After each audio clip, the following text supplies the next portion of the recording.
തൊഴിൽ നിഷേധിക്കും വിധം PSCയുടെ വിജ്ഞാപനം. സ്റ്റാഫ് നഴ്സ് തസ്തികയിലേക്കുള്ള നിയമനത്തിന് +2വിനൊപ്പം സയൻസ് വിഷയങ്ങൾ ഐച്ഛികമായി പഠിച്ചിരിക്കണമെന്നാണ് PSCയുടെ പുതിയ നിർദ്ദേശം.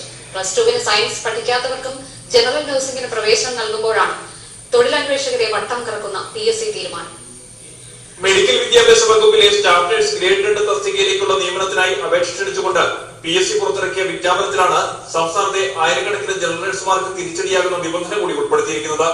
ഈ തസ്തികയിലേക്ക് BSCയോ ജനറൽ നഴ്സിംഗോ പഠനയോഗ്യതയും കേരള നഴ്സസ് ആൻഡ് മിഡ്വൈസ് കൗൺസിലിന്റെ രജിസ്ട്രേഷനും വേണമെന്നായിരുന്നു ഇതുവരെ ഉണ്ടായിരുന്ന നിബന്ധന.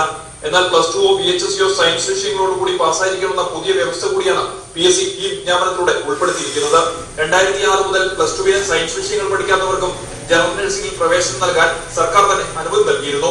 സർക്കാർ നഴ്സിംഗ് കോളേജുകളിലും ഇത് തന്നെയായിരുന്നു നിബന്ധന. സർക്കാർ അംഗീകൃത സ്ഥാപനങ്ങളിൽ പഠിച്ചിറങ്ങിയ ആയിരക്കണക്കിന് നഴ്സുമാർക്കാണ് PSC പുതിയ ഉത്തരവിലൂടെ ജോലി നിഷേധിക്കുന്നത്. പിന്നോക്ക സമുദായങ്ങളിൽ നിന്ന് നേരിട്ട് നടത്തുന്ന NCA നിയമനത്തിനും PSC ഈ നിബന്ധന ഏർപ്പെടുത്തിയിട്ടില്ല.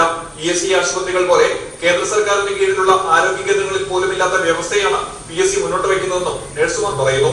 ഈ നിയമത്തെ തന്നെ അട്ടിമറിച്ചുകൊണ്ട് ആ കുട്ടികൾക്ക് ഇപ്പൊ PSC എക്സാം എഴുതുവാൻ സാധിക്കില്ല, സയൻസ് ഉള്ളവർക്കാണ് എഴുതാൻ കഴിയുക എന്നുള്ളത് തികച്ചും സർക്കാരിന്റെ ഈ നടപടി പാവപ്പെട്ട കുട്ടികളെ, പ്രത്യേകിച്ച് 90% ഈ മേഖലയിലുള്ള പെൺകുട്ടികളെ ഇത് ബാധിക്കുകയാണ്. ജൂൺ 5 വരെ മാത്രമേ ഈ തസ്തികയിലേക്ക് അപേക്ഷ നൽകാൻ കഴിയൂ. അടിയന്തരമായി ഉത്തരവ് പിൻവലിച്ചില്ലെങ്കിൽ ശക്തമായ സമരങ്ങളുമായി രംഗത്തിറങ്ങാനാണ് നഴ്സിംഗ് സംഘടനകളുടെ തീരുമാനം. PK Rajesh, reporter, Kochi.